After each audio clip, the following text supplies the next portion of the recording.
اعوذ باللہ من الشیطان الرجیم بسم اللہ الرحمن الرحیم نحمدہ و نصلی علی رسولہ الکریم۔ سلطنت عباسیہ بہاولپور کے محل سادے گڑھ پیلس میں آیا ٹھہرا ہوں، اور آج آپ کو میں عباسی نوابوں کا سنار خانہ دکھا رہا ہوں، یعنی وہ جگہ جہاں عباسی خاندان کے لوگ کی عورتوں خاص طور پر اور نوابوں کے لیے بھی قسم ہا قسم کی سونے سے، چاندی سے، ہیرے جوہرات سے بنے ہوئے ہار وغیرہ تیار کیے جاتے تھے۔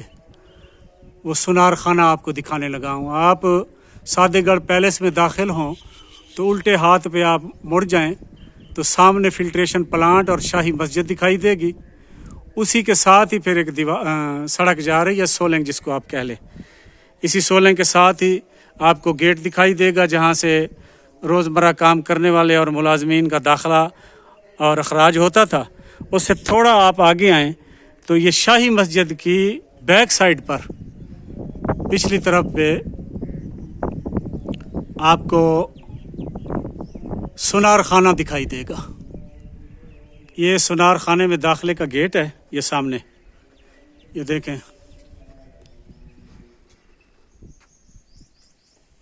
اور میں اس کو پہلے اس عمارت کو پچھلی طرف سے آپ کو دکھا دوں۔ یہ 2 منزلہ عمارت ہے، اور آپ اس پر یہ پانی کے نکاس کی نالی ملاحظہ فرمائیں، جو آدھی سامنے ہے اور آدھی ڈھکی ہوئی ہے۔ یہ دیکھیں،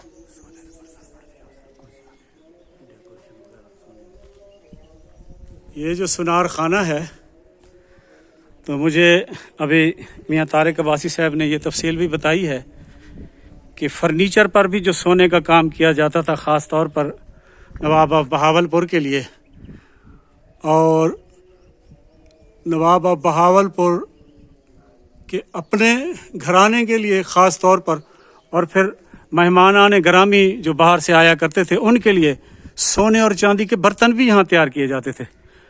تو یہ آپ ایک اس نالی کو ملاحظہ فرمائیں، یہ آپ کو درمیان میں ایک جگہ دکھائی دے گی جیسے یہ رکاوٹ ہے، اور پھر یہ نیچے پھر نالی میں گر رہا ہے یہ پانی۔ یہ نمونہ میں پہلی دفعہ دیکھ رہا ہوں یہاں پر۔ یہ دیکھیں، یہی نمونہ یہاں بھی ہے،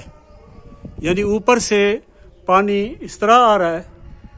یہاں اگر پھر کٹ ہے، پھر یہ پانی جو ہے آبشار کی طرح جیسے گرتا ہو، گر کے پھر یہ نیچے جا رہا ہے، یہ دیکھیں، اور پھر یہ نیچے نالیاں ہوں گی یقیناً۔ تو اس عمارت میں اسی طرح کی یہ پرنالے بنے ہوئے ہیں سارے۔ یہ بہت بڑی عمارت ہے، یہ دیکھیں، آج بھی پوری آب و تاب کے ساتھ چمک دمک رہی ہے اور بہترین حالت میں ہے۔ کم از کم یہ پچھلی طرف سے جو میں دیکھ رہا ہوں، اب اندر جا کے بھی اس کو دیکھتے ہیں، اس سنار خانے کو۔ یہاں برصغیر پاک و ہند کے اور خاص طور پر ریاست بہاولپور میں سے چن چن کر سونے چاندی کا کام کرنے والے ماہر کاریگروں کو ریاست میں ملازم رکھا گیا تھا، جو پھر یہاں سنار خانے میں کام کیا کرتے تھے۔ یعنی خاص طور پر مملکت کے نواب کے لیے، حکمران کے لیے، جو اس کے بیٹھنے کی کرسی اور فرنیچر تک میں بھی سونے اور چاندی کا کام ہوتا تھا۔ یہ سیڑھیاں ہیں اوپر چڑھنے کی۔ میں یہ دوسری منزل پہ جا رہا ہوں، پھر نچلی منزل بھی آپ کو دکھانے کی کوشش کروں گا۔ یہ اس میں دروازہ ہے پھر اوپر آ کے اندر داخل ہونے کا۔ یہ اس کا پہلا کمرہ ہے، یہ دیکھیں، روشن اور ہوادار۔ چھت پر یہ پلستر مجھے کچھ عرصہ قبل کا دکھائی دے رہا ہے، کیونکہ یہ جس طرح سیمنٹ سے یہ پلستر ہوا ٹھہرا ہے، یہ سلطنت عباسیہ کے دور میں یہ رواج نہ تھا۔ یہ شاید کچھ عرصے کے بعد چھتوں سے، کیونکہ یہ نقصان ہوتا ہے، یہ دیکھیں نیچے آپ کو دکھائی بھی دے رہا ہوگا، مختلف جگہوں پر چھتیں میرے خیال میں چوتی تھیں اور ان سے پانی نیچے گرتا تھا، تو پھر یہ اب جن کے حصے میں ہے انہوں نے شاید یہ نیچے پلستر کروایا ہوگا اور اوپر بھی مرمت کروائی ہوگی اس کی۔ اچھا، یہ ایک بڑا کمرہ ہے، اس میں تو بظاہر ایسے دکھائی دیتا ہے کہ یہ ابتدائی کمرہ ہے، یہاں کام کرنے والے جو کاریگر تھے وہ نہیں بیٹھتے ہوں گے، میرا اپنا یہ خیال ہے۔ پھر اس سے آگے یہ ایک اور دروازہ ہے جس کی اب پلے تو دکھائی نہیں دے رہے، اوپر سے ایک چھوٹی سی لکڑی لگی ہوئی ہے اس کو سنبھالنے والی۔ ہاں، یہ جو کمرہ ہے اس کی حیت اور اس کی بناوٹ بتا رہی ہے کہ یہاں یقیناً کاریگر بیٹھ کر کام کیا کرتے تھے۔ یہ دیکھیں یہاں یہ چھت جو ہے یعنی بنسبت دوسرے جو تعمیرات ہیں عباسی مملکت کی، ان کی نسبت چھوٹی سطح پر ڈالی گئی ہے، یعنی اونچائی میں کم ہے۔ یعنی یہ 6 فٹ کا دروازہ لگا لیں تو یہ 7ویں فٹ پر یہ چھت ڈال دی گئی ہے، ورنہ عموماً جو عمارات ہیں ان میں چاہے دوسری منزل بھی ہے، چھتیں بہت اونچی اونچی ڈالی گئی ہیں، لیکن اس پر یہ نیچی چھت ڈالی گئی ہے۔ اور اس کمرے میں کام کرنے کی بات کو تقویت اس لیے بھی ملتی ہے کہ یہ دیکھیں آپ، اس پر ہوا اور روشنی کے لیے ساتھ والے روشن دانوں کے علاوہ یہ اوپر بھی دیکھیں، کیونکہ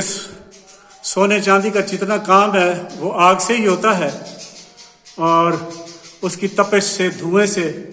بچنے کے لیے یہ پھر اوپر روشن دان، اور وہ روشن دان کے اوپر بھی چھت نما ڈالی گئی ہے، اور چاروں طرف سے روشن دان کو یہ دیکھیں بند بھی کیا گیا ہے جالی اور شیشے والی کھڑکیاں لگا کر، تاکہ یہاں سے کسی خالی جگہ نہ ہو اور یہاں سے کسی قسم کی کوئی چیز منتقل نہ کی جا سکے۔ یہ مکمل بند ہوتی تھی، اگرچہ پہرا بھی بہت سخت ہوتا تھا، لیکن یہ دیکھیں کہ اس طرح کی عمارات میں ہر طرح کی حفاظتی تدابیر بھی کی گئی ہیں تاکہ کسی قسم کا احتمال نہ رہے 2 نمبری کا۔ اب یہ دیکھیں یہ دوسرا بھی ہے اسی کمرے میں، اس کے اوپر والی وہ جو پرچھتی سی ہے وہ ختم ہے،